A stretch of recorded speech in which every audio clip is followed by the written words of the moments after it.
अगर आप इंडिया में एक लीगल प्रोफेशनल हैं, तो आप जानते होंगे कि लीगल मार्केट पहले से भी ज्यादा तेजी से इवॉल्व हो रहा है। अभी कुछ टाइम पहले ही chief justice of India BR Gavai ने बार काउंसिल ऑफ इंडिया के एक गेम चेंजिंग मूव की तारीफ की है। एक ऐसा कदम जो यहां इंटरनेशनल लीगल वर्क करने के तरीके को रीशेप करेगा। तो क्या नया है? द 14th of May 2025 से फॉरेन लॉयर्स और लॉ फर्म्स अब इंडिया में प्रैक्टिस कर सकते हैं, लेकिन सिर्फ नॉन लिटिजियस मैटर्स और इंटरनेशनल कमर्शियल आर्बिट्रेशन के लिए। इसका मतलब है कि वे फॉरेन लॉ, इंटरनेशनल लॉ और क्रॉस बॉर्डर डील से जुड़े आर्बिट्रेशन पर एडवाइस कर सकते हैं। बेसिकली, अगर वो मैटर कोर्ट में नहीं जाएगा तो वे मदद कर सकते हैं।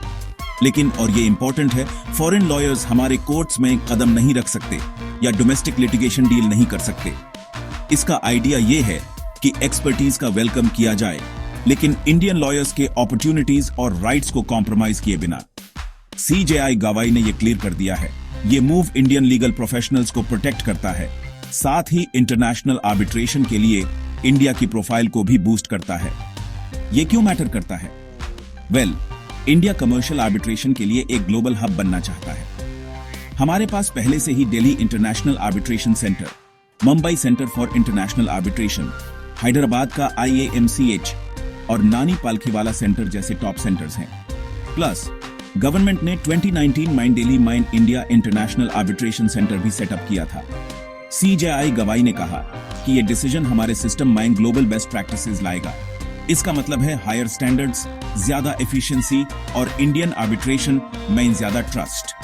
और इंडिया और UK के क्लोजली साथ काम करने से दोनों कंट्रीज एक दूसरे की लीगल ट्रेडिशन से सीख और ग्रो कर सकते हैं। उन्होंने ये भी पॉइंटेड आउट किया कि हाइब्रिड डिस्प्यूट रेजोल्यूशन जैसे नए ट्रेंड्स, जहां मीडिएशन और आर्बिट्रेशन एक साथ आते हैं, वो राइज पर हैं। Indian lawyers main world class arbitrators बनने की स्किल है, और ये स्टेप ज्यादा ग्लोबल रिकॉग्निशन के लिए डोर खोलता है।